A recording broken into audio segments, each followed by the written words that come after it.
Welcome to The Market That Moves America, a podcast from the National Center for the Middle Market. The center is the leading source of knowledge, leadership, and innovative research on the middle market economy. Throughout our podcast, we will feature middle market leaders and stakeholders to hear their real-world perspectives on trends and emerging issues. Welcome to The Market That Moves America. My name is Doug Farren, Executive Director of the National Center for the Middle Market, located at The Ohio State University Fisher College of Business. For quite a while, the center has been monitoring the involvement of private equity at middle market companies, and most of the data we have seen has pointed to the fact that private equity is playing a large and ever-growing role in the successful growth of these businesses. And so we're very excited about a recent research collaboration and white paper that we published in partnership with Future Standard, a private equity firm located in Philadelphia, Pennsylvania. The subject of that research was the role that PE and private credit play in the growth cycle of the U.S. middle market. And so I'm really excited about this conversation in our episode today. Joining me is Andrew Korz, Senior Vice President on the investment research team at Future Standard. Welcome, Andrew. Doug, it's great to be here. Thanks for having me. Sure. Can you first start off by telling us just a little bit about your background and your current role with Future Standard? Yeah, sure thing. So I joined Future Standard about 8.5 years ago, which is crazy to say at this point. The company was known as FS Investments at that point. And at that point, the business was very different as well. So we focused primarily on private credit at that point, and specifically delivering, income-based, income-oriented private credit solutions to specifically the sort of individual investor class. Since I joined 8.5 years ago, the business has grown and expanded a lot. Alongside private markets, we now have capabilities and strategies across private equity, which we sort of got through our big recent merger with a firm called Portfolio Advisors. We are now in, real estate equity and debt, liquid alternatives, as well as most recently digital infrastructure, which we're really excited about. So the firm has changed a lot over time. My role hasn't changed too much. Ultimately, it's pretty simple. It's about educating advisors on private markets and how they fit in portfolios. So the way I think about my job is you think about the fact that number one, these are relatively new markets for a lot of folks, and there's a lot of sort of educating and training up. And number two, there's just so much going on in the world right now that folks only have so much capacity to pay attention to so many things. So our role is to provide some clear-headed, direct education and research that can help folks think about how private market strategies fit into their portfolios. Sure. Yeah, that makes a ton of sense. I'll just start with kind of the first question, which is, we do these collaborations all the time, looking at different topics that are relevant to the middle market. What was the motivation for Future Standard to kind of undertake this research? I mean, clearly, working with NCMM and partnering on it, but what were you trying to get, or, what was the motivation around looking at the role that PE plays in the middle market? Yeah. So first of all, I think we came to you because you guys put out such great research and data. So that was number one. That's sort of how we came across you. But I think our motivation is sort of twofold, right? Number one, we are a middle market focused investment firm. We're committed to the segment. We believe that is where, to the extent you're doing private markets investing, we think that's where the most interesting and compelling opportunities are from an economic standpoint. So I think, quite simply, we want to know what's going on, right? We talk to companies and GPs every day. We get their sort of subjective observations of the market, but as you know, it's a market that's sort of hard to get your arms around and really aggregate, right? So the ability to do that and sort of understand what's going on at the macro level was really compelling to us. And number two, again, this is a part of the market that a lot of folks don't have exposure to in their portfolios, and they may not totally understand the drivers, the opportunities. So it's really important for us to educate on that. So again, I think it's a market that's opaque. It's challenging to sort of get a full gauge on. It's fragmented. There's not a lot of great research outside of what you guys do on it. So our goal ultimately, as a private investment firm, was to try to isolate the impact of private equity within the middle market, right? Again, We have our own, observations in the market when we go do deals. We see deal flow come through. We understand what's going on, but to be able to sort of put a macro lens on that, I think was really interesting. Sure.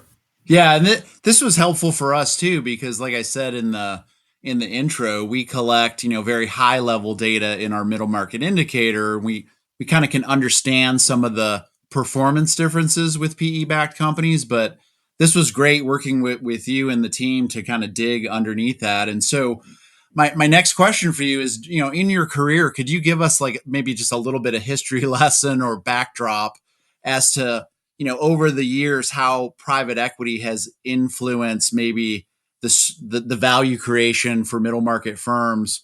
Because again, I think what we found here is it's somewhat evolving, and there may be kind of Yeah. new ways that is happening. But give us a little background on what you've seen, maybe 10 years ago, 8 years ago versus today. Yeah, so I think maybe if we sort of take a step back and maybe start at the highest level, right? When we're talking about private equity, generally speaking, we're usually talking about buyout, right? And at the sort of the simplest level, a buyout transaction is a private equity firm comes in, they take a controlling stake in a private firm. They generally plan to hold that firm for call it 4 to 6 years. They need to make a return for their investors. So how do they do that, right? How do they make a return for their investors? There's sort of three primary levers that you can pull. Number one is what we call operational value creation, right? And that's sort of what I would think of as like the bread and butter of private equity. It's basically improving the bottom line, right? So increasing revenues, whether that's through marketing spend, new products, making accretive acquisitions, all sorts of ways that companies can grow, and that you've shown in your research previously. You can expand, expand margins, right? You can implement technology that makes the firm more efficient. You can rationalize headcount. There's all sorts of things that you can do, but that's what I think of as sort of like the bread and butter of private equity, right? Mm-hmm. The second way you can drive return is through multiple expansion, right? We've seen in public equity markets, PE multiples are near 25-year highs right now. The same sort of ideas apply in private equity, right? So you think about buying a company. Generally, the way we think about it is from a valuation standpoint, we're buying it at, say, 8 times that company's earnings, right? If I buy it at 8 times the company's earnings and I sell it at 10 times, that sort of 8 to 10 valuation expansion is going to be a source of return.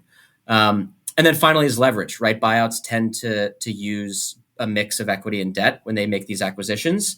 And the use of leverage, it enhances a positive return, it enhances a negative return. It tends to be sort of a multiplier in terms of what the other levers of return are doing. So I think when we look back maybe 10 years into the pre-COVID period, it was a pretty benign period for that sort of leverage and multiple expansion, right? You had low interest rates that sort of allowed you to use debt. Debt was cheap. Sort of low interest rates were sort of a boon for multiples. And it allowed what we would call like financial engineering to occur, right? You could drive a pretty attractive return without being, without having a super compelling operational value creation story. And then I think as you bring it forward to today, interest rates are higher, right? It's more challenging to use the amount of debt. Valuations are higher than they were, so it's harder to use those financial levers to drive return. So when we look at the market today, it's really about, again, that bread and butter of private equity. Can you make that company more profitable? Can you grow it? Can you make it more efficient? Can you expand margins? And ultimately, that's where we think the middle market is a really, really attractive place to be. Yeah.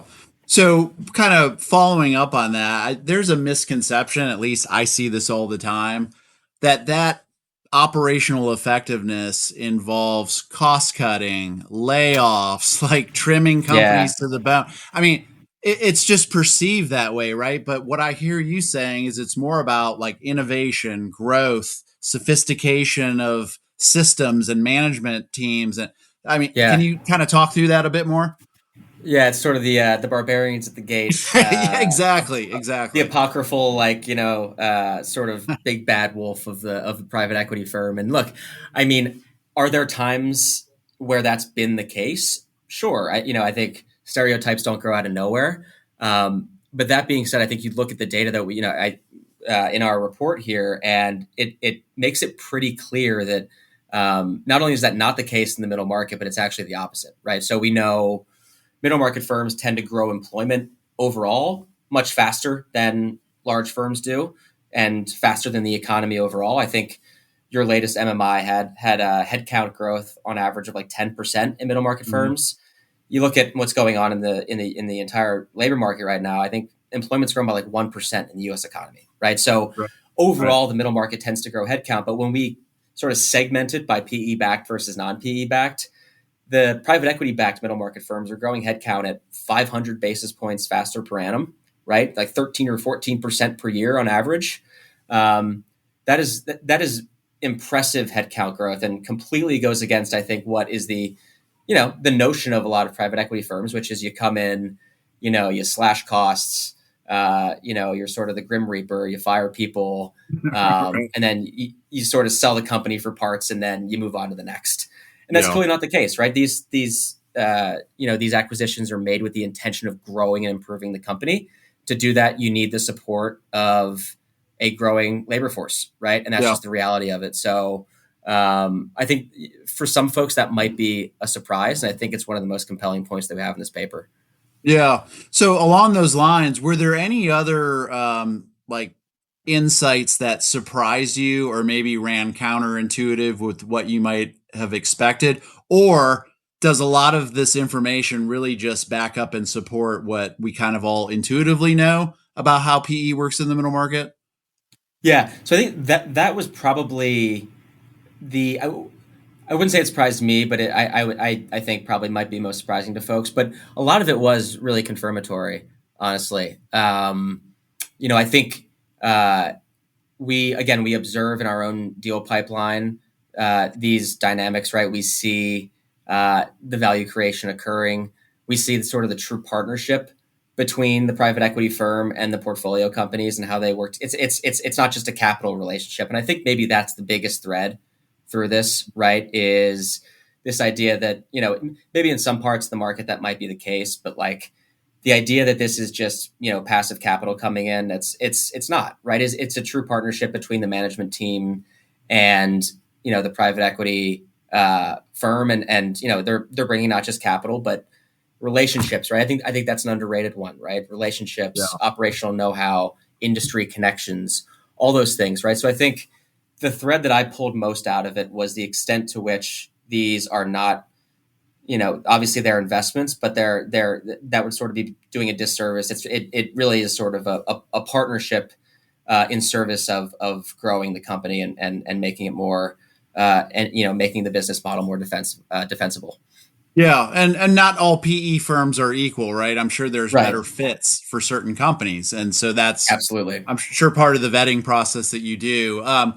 So thinking about the business owners and middle market companies themselves, have you seen, has this started to trickle down to how they perceive PE? So maybe compared to a few years ago, do you see that they're more optimistic or they're more open to this type of partnership? Or is there still some cautiousness and maybe uncertainty as they get into these conversations? I do think that's the case. I think I think data is always important, right? People need to see data. They need to talk to people in the industry, right? Just as things expand, as the industry grows and matures, I think that naturally brings a better understanding of what's going on. We had one question in here. Let me see if I can find it. There was one question where it was like, we asked, firms that were maybe not seeking private equity investment, why that was the case. And in a lot of cases, it was mostly around like, we don't need capital right now, or we don't want to give up control, right? Things that are completely reasonable and good reasons that you would put that off. But I think 17% said that they had a negative, sort of a negative view of private equity, and that's a meaningful minority, I think. So that tells me that the job's not done there, and of course not everybody's had a perfect experience, but that tells me that these types of reports where we are actively asking executives, what is your experience of this partnership, that this type of reporting is important, and hopefully we can take these to those firms and say, hey, the vast majority of these management teams have had good experiences. So I think it has changed over time. but clearly still a little bit of work to do there. Yeah, yeah, that sounds great. Another thing that we look at the center is the middle market is just so diverse, right? So we oftentimes can look at our data by industry and look at Yeah. differences. Does Future Standard think that way? And what are some of the maybe industry differences? Are some of them more apt to be a good fit for private equity? Are there ones that you think have more potential in the future? What does that look like from an industry Yeah. standpoint? Yeah, and it's interesting too because in the middle market, you have generalist investors, obviously, but you also have managers who are specialized, say, in healthcare or in tech or in industrials, whatever it might be. And I think to your point, it's such a fragmented market that those managers are able to specialize and really dig in, and that can be a real differentiator for performance we've seen. But I think, when we look at the landscape right now, obviously tech is big right now. The problem is that tends to come with higher valuations. So you have to kind of pick and choose your spots there. I think if there's one area where there's some challenge, and I think this shows up in the data that we collected actually is in consumer. Consumer companies tend to be a little more challenging for private equity, just because like the margins are tough, the competition's brutal. It's sort of all about brand, right? Which is kind of this very like ephemeral thing. Yep. And there's a lot of marketing you have to do. I think you just need to look at the earnings reports for the public companies right now, whether it's, Chipotle or Cava, or it seems to be all the fast casual food chains that are struggling, but there's parts of the consumer that are not particularly healthy right now. So you kind of have that headwind as well. So I think, and again, that kind of shows up in the industry breakdown that we have from our survey. But I think we look at the world right now. Financials look really interesting. I think industrials is really where we tend to focus, where we spend a lot of our time is sort of the business services. Sure. The margins tend to be good. You tend to have pretty positive long-term relationships with customers. It just tends to be a stickier business. Right. So that's kind of how I'm thinking about the different industries right now. Yeah. Yeah. That tracks to kind of how we're seeing growth across those industries as well. Another question I had for you, Andrew, how does like macroeconomic factors, right? I think about interest rates. When the center launched 14 years ago, like borrowing money was essentially free. Like we were in a very low interest rate environment. So, since 2021, like coming out of the pandemic, we've been in a higher interest rate environment. We've got, sometimes these like policy. I guess what I'm saying is, how do you like roll up all these macroeconomic conditions? How does that shape the way that you look at maybe investments or just the activity in general across PE? Yeah. So I think first, higher rates are a big deal. I think what's going on in the public equity markets maybe is obfuscating that for some people.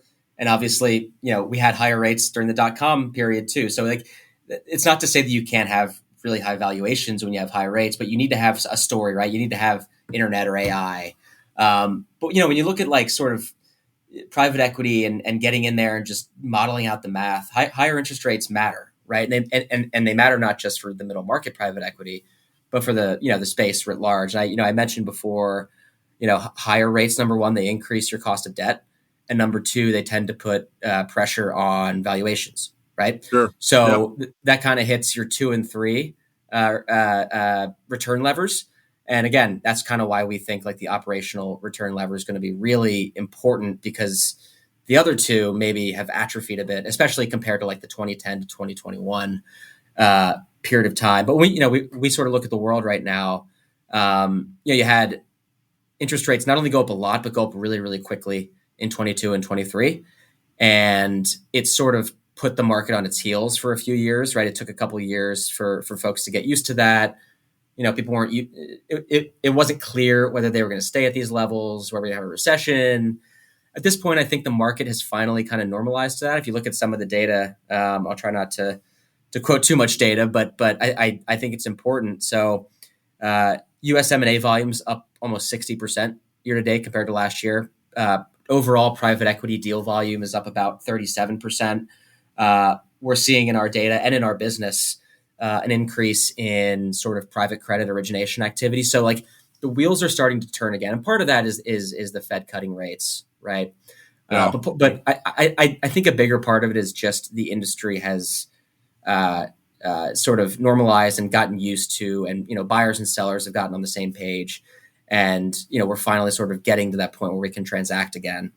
And I think, look, as we go forward, I don't see interest rates coming down. I think inflation is going to remain an issue. To your point, policy uncertainty remains an issue. Yep. And ultimately, what that means is again, the operational value creation lever is going to be the one that you need to pull.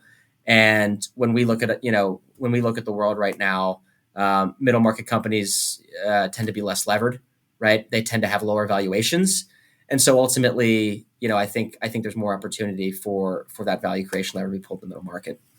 Yeah. So I'm going to ask you to take out your crystal ball and think about what kind of trends do you see just over the next couple of years? Like things change really quickly, right? But we're back to this, like the bread and butter foundational levers, like being really efficient. What do you think will be some trends that impact that just across your industry? I mean, we could like something like AI. I mean, is it going to be tools like that maybe change the game quite a bit, or are there other things that you guys are seeing that are going to be really critical to think about?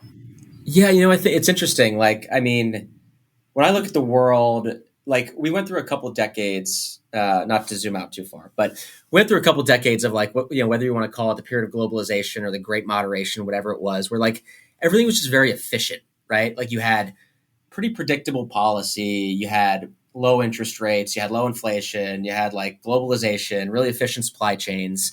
Like, and that was great for corporates generally. It was especially great for large companies that had international businesses, right? And I think what you're seeing is that a lot of that is, some of it's being rolled back, right? So policies become very uncertain across the board, especially on trade, but also immigration. A lot of the sort of efficiencies we gained from globalization or supply chains have been thrown into question. So I think when I look at the world, there's sort of, that brings risk and opportunity, right? Obviously, there's risks to all of those things I just mentioned, but there's also, whenever there's disruption, there's companies bringing, changing suppliers, they're reshoring capacity, like disruption like that, and certainly AI you mentioned, like all of those things create inefficiencies, right, and change, and I think that creates opportunities at the company level, right, to take market share, to release a product that's better than your competitors, right? To expand your product set that, so that you can solve a multitude of problems for a customer. But it also creates a lot of opportunity for private equity managers, right? It makes underwriting more complicated, right? It makes financing more complicated. And the folks who can do it well and who can do it in a differentiated way can actually drive substantial alpha relative to maybe the median competitor, right? So I think we're entering a more uncertain, environment that I think that brings, again, higher risk, but also higher opportunity. And for the really skilled managers and the well-run companies, I think it's actually a pretty good environment. Yeah, that makes a ton of sense. So we're going to conclude. I'm at one last question for you, which is kind of around advice that you would give to middle market owners, founders. So, we're seeing there's projected to be significant ownership transition in the next couple of years. You have, founder owners who are, reaching that point where they're like, hey, I'm ready to exit the business. I want to retire. I want to go enjoy life. I want to start a new business, whatever that may be. They may have postponed that because of the pandemic. There's going to be this transition that happens. So we would expect that a lot of those companies are looking at, their exit options if they're not going to, pass it down to the next generation. And so if you were to speak directly to those types of businesses, what advice would you give them if they're thinking about private equity and entering that type of relationship as a good way to kind of transition their company?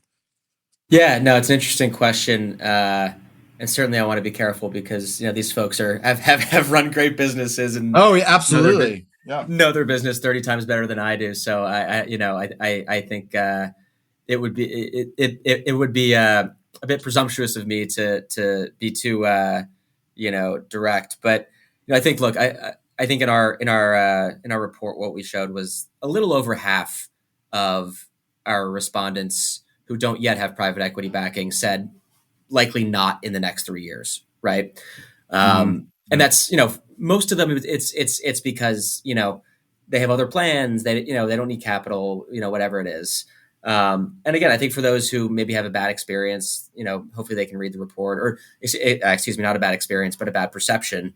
Hopefully they can read the report and gain a new perspective.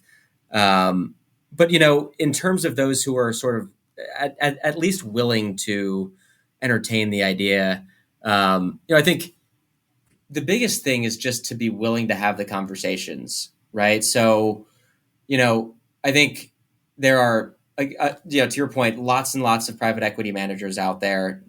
Not everybody's going to be the right fit. It's tough to find the right fit, but there are, again, a lot of skilled people out there, and a lot of people with, who operate with integrity and who want to make your business better and scale it and grow it to what it can be, and take it from good to great. So I think the biggest thing is just be willing to take the meeting with whoever, have the conversation. The worst thing that can happen is that you come away with a new relationship or a tidbit of idea that you can apply when you go back to work the next day. So that's probably the biggest thing for me is I wouldn't presume to sort of tell people how to run their businesses, but I think just being willing to take the meeting and take the call is really important. Yeah. I mean, that's just sound advice for getting into any type of partnership. I think so. Like doing a new business deal, or you want to, create a partnership in another country. It's just about doing your homework and probably asking the right questions, right? Yeah. Humanizing things helps, right? I think a lot of times, again, you hear private equity, you think scary guys in suits coming in with their spreadsheets and whatever it might be. But, you get to meet people, you get to talk to them about, sports or whatever it might be. And it starts to humanize things a bit, and you hear their ideas. Yeah.